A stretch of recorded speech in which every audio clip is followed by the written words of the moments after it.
പ്രഭാകരനകത്തുണ്ടോ? ഉണ്ട്, സൂക്ഷിച്ച്. അകത്ത് ഇൻസ്പെക്ടറും ഉണ്ട്. ആരുണ്ടായ എനിക്കെന്താ? ഞാൻ എന്റെ ചെറുക്കനെ കാണാൻ വന്നതാ. എന്നാ പിന്നെ എന്നോട് ചോദിക്കാം. എന്താ പറഞ്ഞേ? ഒന്നുമില്ല. പ്രഭാകര, എന്തോ നടന്ന നിന്റെ മനസ്സിലിരിപ്പ്? എങ്ങാണ്ട് കിടന്ന ഒരു പെണ്ണിനെ കണ്ടപ്പോ നിനക്ക് പെട്ടെന്നുള്ള വേണ്ടതായോ? അമ്മ, ഇത് നമ്മുടെ വീടല്ല, പോലീസ് സ്റ്റേഷൻ. പോലീസ് സ്റ്റേഷനെ പറ്റിയൊന്നും നീ എന്നെ പഠിപ്പിക്കണ്ട. ഞാൻ 1-2 പോലീസ് സ്റ്റേഷൻ കണ്ടതിന് ശേഷമാണ് നീ എന്റെ വയറ്റിൽ ജനിച്ചത് തന്നെ. മാറ് കുഞ്ഞ്, എന്നെ പറ, എന്റെ ഭാഗത്ത് എന്താ തെറ്റുള്ളത്? ഞാൻ ഇവന്റെ അമ്മയാ. എന്നോട് ചോദിക്കാൻ പറയാൻ ചെയ്യാതെ ഇവൻ ഏതോ ഒരു പെങ്കൊച്ചിനെ വീട്ടിൽ വിളിച്ചോണ്ട് വന്നു. എന്റെ വീട്ടിൽ അവളെ താമസിപ്പിക്കാൻ പറ്റത്തില്ല എന്ന് ഞാൻ പറഞ്ഞു. അന്ന് അവിടെ കയ്യും പിടിച്ചോണ്ട് ഇവൻ ഇറങ്ങിപ്പോയതാ. പിന്നെ എന്നെ തിരിഞ്ഞു നോക്കിയിട്ടില്ല. ഇവൻ തരുന്നല്ലാതെ ഞങ്ങൾക്ക് വേറെ വരുമാനം ഒന്നുമില്ല കുഞ്ഞ്.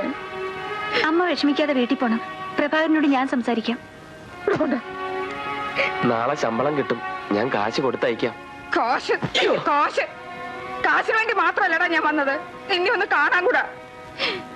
എന്നാലും ഒരു അലവലാതി പെണ്ണ് വന്നപ്പോ നീ എന്നെ മറന്നല്ലേ മക്കളെ?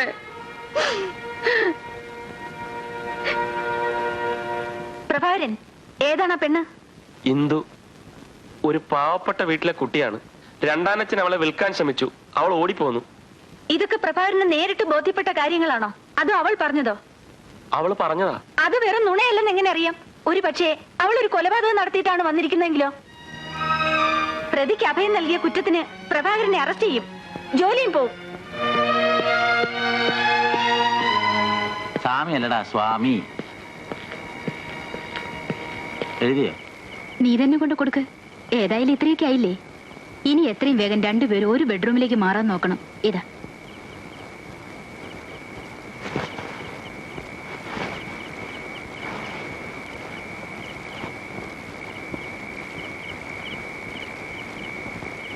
നീ എന്നോട് പറഞ്ഞ നിന്റെ കാര്യങ്ങളൊക്കെ നേര് തന്നെയാണോ? എന്താ എന്നോട് ഇങ്ങനെ ചോദിക്കുന്നത്? എന്താ പെട്ടെന്ന് സംശയം തോന്നാൻ കാരണം? ഞാനൊരു പോലീസുകാരനായതുകൊണ്ട് എന്നോട് ചോദിക്കാനും പറയാനും മേലെ ആളുകളുണ്ട്. അതുകൊണ്ട് നീ എന്നോട് നേര് പറയണം. നീ ആരെയും കൊന്നിട്ട് ഓടി വന്നതാണോ?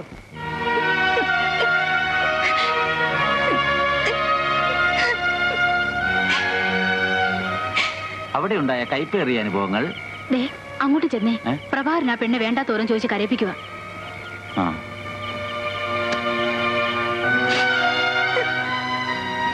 എന്താ ഇവിടെ? എടാ, ഒരു പെണ്ണിനെ രക്ഷിക്കാൻ തീരുമാനിച്ച പുരുഷൻ ആദ്യം വേണ്ടത് നട്ടല്ല. നാട്ടുകാർ പലതും പറയും, അതൊക്കെ കേട്ട് തുള്ളാൻ തുടങ്ങിയ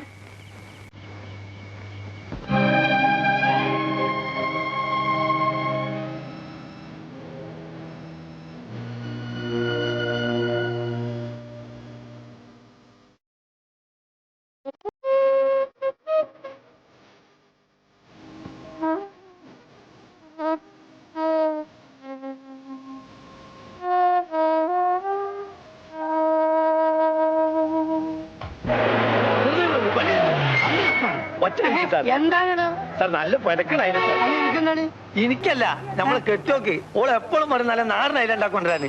നിന്റെ കെട്ടിയൊക്കെ അയില വാങ്ങാണോ സർക്കാർ വേണ്ടി? ഇനിയിപ്പോ 4 അയിലക്ക് വേണ്ടി ഞാൻ ടെമ്പോ ബുക്ക് ചെയ്യേ. അബ്ദുള്ള, ഒരു 5-10 എനിക്കും വാങ്ങിച്ചോ. ഒന്ന് വേഗം അങ്ങനെ അതിലെന്താ വില? 10 രൂപയ്ക്ക് 5.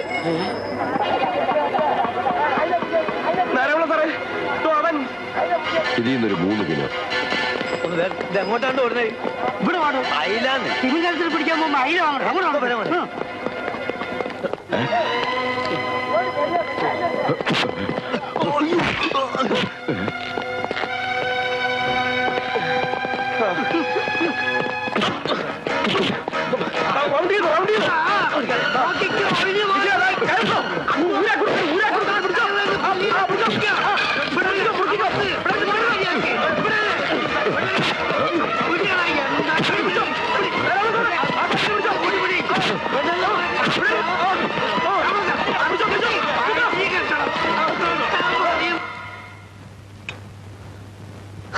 വാസുവിടെ സത്യം പറഞ്ഞില്ലെങ്കിൽ നിന്റെ 2 കൈ ഞാൻ അടിച്ചോടിക്കും. പിന്നെ ചുറ്റിക ഉയർത്താൻ പറ്റില്ല. പറയടാ, വാസു എവിടെ ഉണ്ട്?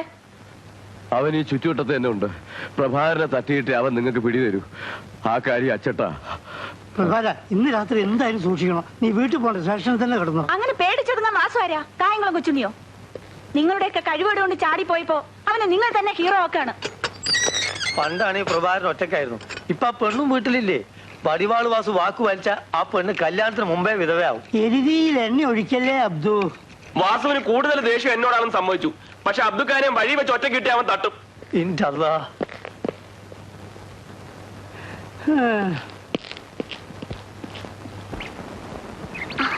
അമ്മേ, ശ്രീകൃഷ്ണന്റെ അച്ഛനും അമ്മയും വരുന്നു. അയ്യോ, ഇങ്ങോട്ട് കേറി ഇരുന്നാട്ടെ. പ്രഭാകരൻ ഇവിടെ ഇല്ല. ഇവളുടെ അച്ഛനും പുറത്തോട്ട് പോയിരിക്കാണല്ലോ. വെറുതെ കയറി സമയം കളഞ്ഞിട്ട് എന്താ കാര്യം? ഇനിയിപ്പോ അവര് രണ്ടുപേരും കണ്ടിട്ടും കാര്യമൊന്നുമില്ല. മാധവക്കുറുപ്പേ, പറയാനുള്ളത് ഞാൻ പറഞ്ഞോളാം. നിങ്ങൾ മിണ്ടാതെ നിൽക്കണം. ഗൗരിയമ്മേ, അന്ന് നിങ്ങൾ എന്റെ വീട്ടിൽ വന്നിട്ട് നിങ്ങളുടെ കുടുംബ മാഹാത്മ്യം കൊട്ടിഘോഷിച്ചായിരുന്നല്ലോ. ഞാൻ അന്നേ പറഞ്ഞതാ, പണവും പദവിയുമല്ല തറവാടിന്റെയും കുടുംബത്തിന്റെയും സൽപ്പേരെ ഞാൻ നോക്കുന്നുള്ളൂ എന്ന്. ഇപ്പൊ എന്തായി? ഇങ്ങനൊരു കുടുംബത്തിൽ നിന്ന് എന്റെ മകന് പെണ്ണ് വേണ്ട. എന്തായി പറയുന്നത്? കല്യാണം നിശ്ചയിച്ചിട്ട് നിങ്ങളുടെ മകൻ ആ പോലീസുകാരൻ സ്വഭാവദൂഷ്യമുള്ളവനാണെന്ന് നാട്ടുകാർ മുഴുവൻ പറയുന്നു. അവൻ കൂടെ താമസിപ്പിച്ചിരിക്കല്ലേ. ഒരു പോലീസുകാരന്റെ അനിയത്തിയെ എന്റെ മോൻ കല്യാണം കഴിക്കുന്നത് ഞാൻ സഹിക്കും. എന്നാൽ ഒരാഭാസന്റെ പെങ്ങളെ എന്റെ മരുമകളാക്കുന്ന പ്രശ്നമേ ഇല്ല. മാധവകുറുപ്പേ, ഇനി നമുക്കിവിടെ എന്താ കാര്യം? നടന്നോളൂ. അവരെ കുറ്റം പറയാൻ ഒക്കൂ? ആ പെണ്ണിന് ഗർഭമുണ്ടെന്നും കൊച്ചു മറ്റാരുടേതാണെന്നൊക്കെ കേൾക്കുന്നു. ചേട്ടൻ അങ്ങനെ പലതും കേൾക്കും. എന്തൊക്കെയായാലും എന്റെ കൊച്ചേട്ടൻ നിങ്ങളോളം ബോർണല്ല. എന്താടി ആങ്കരി നീ പറഞ്ഞതിന്റെ അർത്ഥം? ചേച്ചിയുടെ ഭർത്താവിന്റെ തൽസ്വരൂപം ഞാൻ കണ്ടിട്ടുണ്ടെന്ന്. ആ കൊച്ചിനെ ഓർത്ത് ഞാൻ കൂടുതലൊന്നും പറയുന്നില്ല.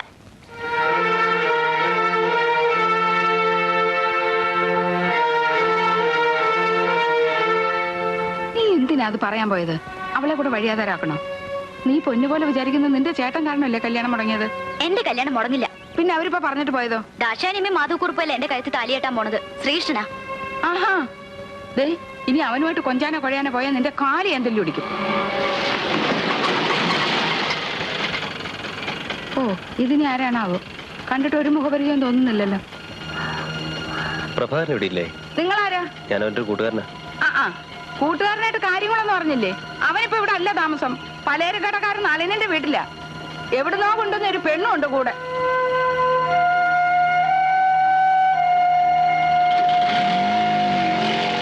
ഈ അമ്മയുടെ ഒരു നാക്ക്. വരുന്നവരോടൊക്കെ എന്തിനാ പുരാണം പറയാൻ നിൽക്കുന്നേ? നീ പോടി.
അടുത്ത് വരരുത്. രണ്ടര ഞാൻ വിട്ടു.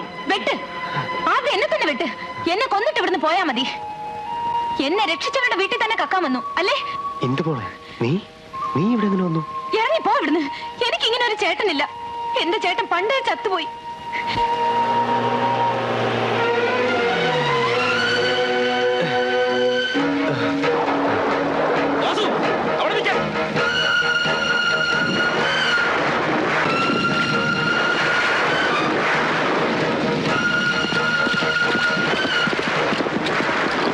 വാസുവിടെ ഓടിക്കളഞ്ഞു. പ്രഭാരം പിന്നാലെ പോയി.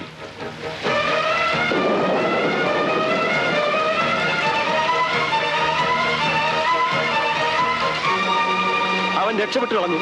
പ്രഭാകരൻ ഇനി കൂടുതലായി അഭിനയിക്കണമെന്നില്ല. കാമുകിയുടെ ആംഗളയുമായി ഒത്തുകളിച്ച് ഡിപ്പാർട്ട്മെന്റിനെ പരിഹസിക്കുകയാണല്ലേ? മാഡം, ഞാൻ എല്ലാം അന്വേഷിച്ചറിഞ്ഞു. ഇന്ദു വാസുവിന്റെ അനിയത്തിയാണ്. സത്യമായിട്ടും എനിക്കത് അറിഞ്ഞൂടായിരുന്നു. വാസുവിനെ പിടിക്കാൻ ഇനി പ്രഭാകരന്റെ സഹായം ഞങ്ങൾക്ക് ആവശ്യമില്ല.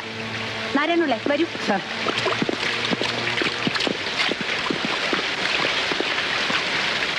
എന്നെ കൊല്ലാൻ ആങ്ങളയ്ക്ക് ഒത്താശ ചെയ്യാനാണോ ഇവിടെ വന്നത്? എനിക്കൊന്നും അറിയാൻ വയ്യായിരുന്നു. ചേട്ടൻ രാത്രിയിൽ ഈ വീട്ടിൽ കയറി വരുമെന്ന് എനിക്കെങ്ങനെ അറിയാം? കള്ളന്റെ പെങ്ങളെന്ന് പറഞ്ഞ് ആളുകൾ കളിയാക്കുന്നതുകൊണ്ട് ഞാൻ ആരോട് എന്റെ ചേട്ടനെ കുറിച്ച് സംസാരിക്കാറില്ല. ഇനി നമ്മൾ അങ്ങോട്ടും ഇങ്ങോട്ടും അധികം സംസാരിക്കേണ്ട കാര്യമില്ല. ഈ നിമിഷം നീ ഈ വീട്ടിൽ നിന്ന് ഇറങ്ങണം. നിനക്ക് അമ്മയുണ്ട്, തന്റെ ഇടമുള്ള ഒരു ആങ്ങളയുണ്ട്. എന്റെ സഹായം നിനക്ക് ഇനി ആവശ്യമില്ല. പൊയ്ക്കോ നിന്റെ പാട്ടിന്. വാസുവിന്റെ പെങ്ങളുമായി എനിക്ക് ഒരു ബന്ധവും വേണ്ട. നളിനൻ ഈ കാര്യത്തിൽ ഒന്നും പറയരുത്. ആ ഇൻസ്പെക്ടർ പറഞ്ഞിട്ട് പോയത് കേട്ടില്ലേ? ഞാൻ ഇവളുടെ ആങ്ങളെയും കൂടെ ചേർന്ന് ഒത്തുകളിയാണെന്ന്. ഡിപ്പാർട്ട്മെന്റ് എല്ലാവരും അങ്ങനെ വിശ്വസിക്കൂ. എന്റെ ജോലിയും പോവും. അവൾ അവളുടെ ചേട്ടന്റെ കൂടെ പോട്ടെ. പോയിക്കോളൂ. പോകാനല്ലേ പറഞ്ഞത്?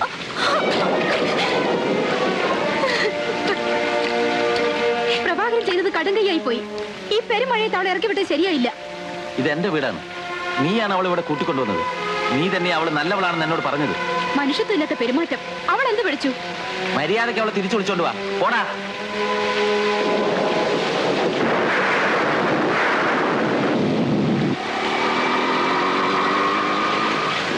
എവിടെ പോകാനാ? ഞങ്ങളോട് വിടാം. ഈ തണുപ്പത്ത് മഴയും കൊണ്ട് നനഞ്ഞു പോകുന്നില്ല. വാ, ഞങ്ങൾ സഹായിക്കാൻ വന്നേ. ഒന്നും മിണ്ടാതെ പോയാലെങ്ങനാ? ഞങ്ങൾ സഹായിക്കാമെന്ന് പറഞ്ഞില്ലേ? പെണ്ണുങ്ങളെ മാത്രം സഹായിക്കത്തുള്ളൂ, അത് ആണുങ്ങളെ സഹായിക്കും.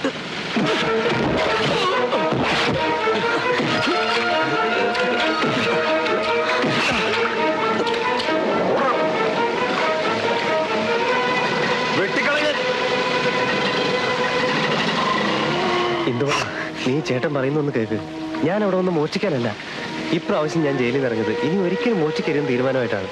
പക്ഷെ ഒരു തെറ്റും ചെയ്യാതെ തന്നെ പ്രഭാകരന്റെ കേസിൽ കുടുക്കി. ഞാൻ ലോക്കപ്പിൽ നിന്ന് രക്ഷപ്പെട്ടു. വീണ്ടും അവനെ പിടികൂടി. എനിക്ക് അവനോട് വൈരാഗ്യം. ഞാൻ ഇന്ന് ജീവനോട് ഇരിക്കുന്നത് തന്നെ ആ നല്ല മനുഷ്യന്റെ കാരണം കൊണ്ടാണെന്ന് ചേട്ടൻ അറിയാമോ? ചിറ്റപ്പൻ എന്നെ ബേബിച്ച മുതലാളിക്ക് വിൽക്കാൻ നോക്കി. അവിടെ നിന്ന് ഓടിപ്പോന്ന ഞാൻ പിന്നെ വീട്ടിലേക്ക് പോയിട്ടില്ല. ഞാൻ കാരണം പ്രഭാകരൻ സാറിനെ സ്വന്തം വീട്ടിൽ നിന്ന് പോലും പുറത്താക്കി. പ്രഭാകരനും നീ തമ്മിൽ ഒരു പുതിയ ജീവിതം കിട്ടിയെന്ന് ഞാൻ വിചാരിച്ചു. ചേട്ടൻ എല്ലാം തകർത്തു. ഇനി എനിക്ക് ചത്താ മതി. എല്ലാം കഴിഞ്ഞില്ലേ? ഒന്നും കഴിഞ്ഞില്ല. പെട്ടെന്നുണ്ടായ ദേഷ്യത്തിൽ ഞാൻ നിന്നോട് വേണ്ട, നീ എങ്ങും പോകണ്ട, വരുന്നതൊക്കെ നമുക്ക് ഒരുമിച്ച് അനുഭവിക്കാം. പ്രഭാകരൻ എന്നോട് ക്ഷമിക്കണം. എനിക്ക് ബുദ്ധി വളരെ കുറവാണ്. ഞാൻ പഠിച്ചിട്ടില്ല. 12ാമത്തെ വയസ്സിൽ തുടങ്ങി ഓട്ടമായത്. വയ്യ, മടുത്തു. എല്ലാം മതിയാക്കാൻ തീരുമാനിച്ചു. വീട്ടിൽ പോകണം, അമ്മയും അനിയത്തെയും കാണണം, എന്തെങ്കിലും ഒരു തൊഴിൽ ജീവിക്കണം എന്നൊക്കെ വിചാരിച്ചു. അപ്പോഴാണ് പ്രഭാകരനെ പിടികൂടിയത്. എൻ്റെ ഒരേ ഒരു പെങ്ങളുടെ തലയിൽ തൊട്ട് ഞാൻ പറയുക, ഞാനെല്ലാം മോശം നടത്തിയത് അച്ചുവാണ്. ഞാനത് കണ്ടുപിടിച്ചു.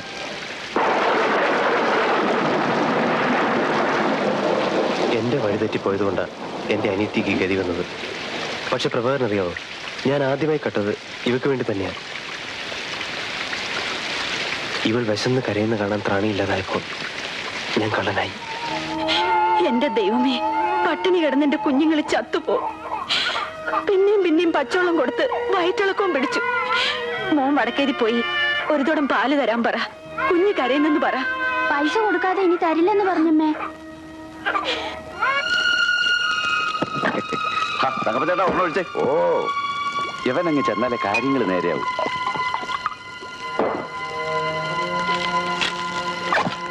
തങ്കപ്പച്ചേട്ടാ, ചെക്കൻ ക്ലാസ് എടുത്തോണ്ട് പോകും. വേഗം വന്നു. മോള് കരയല്ലേ? എന്റെ മോളെ ഞാൻ എടുക്കാം. അമ്മ വേഗം കാച്ച്. ഇത് എവിടെ നിന്ന് കിട്ടി മക്കളെ? അമ്മ വേഗം കാച്ച്. എന്നാ മോളെ ഒന്ന് പിടിക്ക.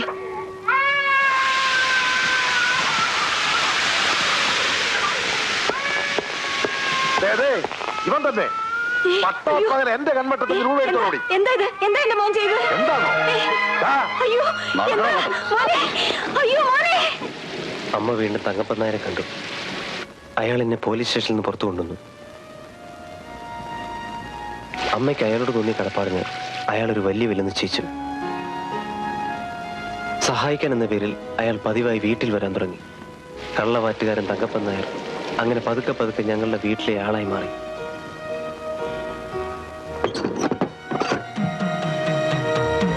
പിന്നെ അമ്മയുടെ രണ്ടാം ഭർത്താവായി.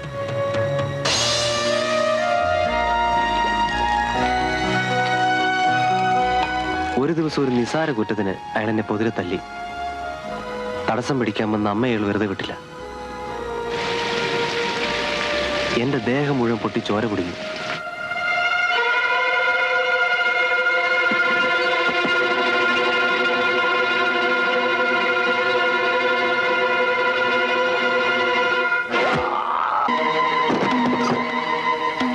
എങ്ങോട്ടെന്നില്ലാതെ ഞാൻ ഓടി.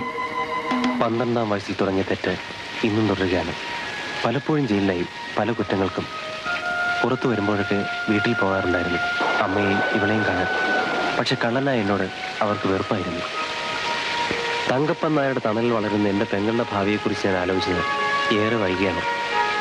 പക്ഷെ ഇപ്പോൾ എനിക്കെന്തോ സമാധാനം തോന്നുന്നു. ഞാൻ കാരണം പ്രഭാകരന്റെ ജീവിതം കൂടി. എല്ലാം ശരിയാവും. വാസു ഇപ്പൊ എന്റെ കൂടെ സ്റ്റേഷനിലേക്ക് വരണം. ഇൻസ്പെക്ടർ ആശ എന്നെ ആകെ തെറ്റിദ്ധരിച്ചിരിക്കുകയാണ്. നീ എന്നോടൊപ്പം വന്ന എല്ലാ തെറ്റിദ്ധാരണയും മാറും. വരാം. പക്ഷെ അതിനു മുമ്പ് എനിക്ക് എൻ്റെ അമ്മയൊന്ന് കാണണം. ഇന്ദു സുഖമായിരിക്കും എന്ന് പറഞ്ഞ് അമ്മയെ സമാധാനിപ്പിക്കണം. എന്നെ കിട്ടാത്തവരുടെ ദേഷ്യം മുഴുവൻ ചിറ്റപ്പൻ അമ്മയോടാവും കാട്ടുക. നമ്മുടെ അമ്മയെ അയാൾ കൊല്ലാതെ കൊല്ലുന്നുണ്ടാവും. പ്രഭാകര, ഞാൻ അമ്മയൊന്ന് കണ്ടിട്ട് നാളെ തന്നെ സ്റ്റേഷനിൽ നേരിട്ട് ഹാജരാകാം. സത്യം. ഞാൻ നിന്നെ വിശ്വസിക്കുന്നു. ഇന്ദുവിനെ കരുതി. നീ എന്നെ ചതിച്ചാൽ എനിക്കും നിന്റെ പെങ്ങൾക്കും പിന്നെ ജീവിതമില്ല. അത് നീ മറക്കണ്ട.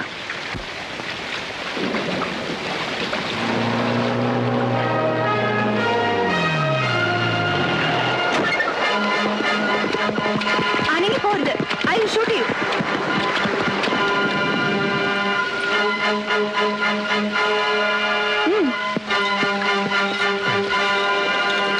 ഇനിയും നിരപരാധി ചമയാനാണോ ഭാവം? നോക്കി അവൾ എവിടെയാണോ നിന്ന് നീ പറഞ്ഞില്ലെങ്കിൽ നിന്നെ ഇതിനകത്ത് വീട് ഞാൻ തീ വെക്കും. ഇതാ തീപ്പെട്ടി. തീ വെക്കാൻ ഞങ്ങളോട് സഹായിക്കാം. നിങ്ങൾ ആരാ? എന്ത് വേണം? വേണ്ടത് നിന്റെ കൈയും കാലും. നീ തന്നെ മുറിച്ചു തരുന്നോ അതോ ഞങ്ങൾ മുറിച്ചെടുക്കണോ? പോടാ. ഈ തങ്കപ്പൻ നായർ ആരാണെന്ന് നിങ്ങൾക്ക് അറിയില്ല. അതുകൊണ്ടല്ലേ ഈ മേൽവിലാസം തിരക്കി പിടിച്ച് ഞങ്ങൾ വന്നത്. ഇനി ശരിക്കും പരിചയപ്പെട്ടുള്ള എന്ത് പറഞ്ഞു?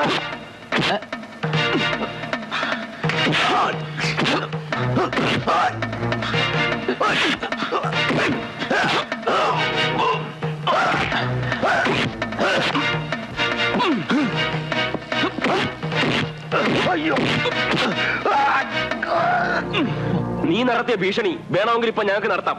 വാതിൽ അടച്ചുപൂട്ടി വീടിന് തീ വെക്കാം. പട്ടി. എടോ, ചൂരത്തം പെണ്ണുങ്ങളോടല്ലോ കാണിക്കേണ്ടത്. അമ്മ ഇനി ഇവിടെ താമസിക്കണ്ട. നമുക്ക് ഇന്ദുവിന്റെ അടുത്തേക്ക് പോകാം. എന്റെ എന്തു മോളോ? അവളാണോ നിങ്ങളെ ഇങ്ങോട്ട് അയച്ചത്? അതെ. ഇന്ദു. അമ്മേ, മോളെ, എന്റെ പൊന്നു മോളെ, നിന്നെ കാണാതായപ്പോ അമ്മ ആകെ തളർന്നു പോയി. അമ്മ അകത്തേക്ക് ചെല്ലും. അമ്മ വരും.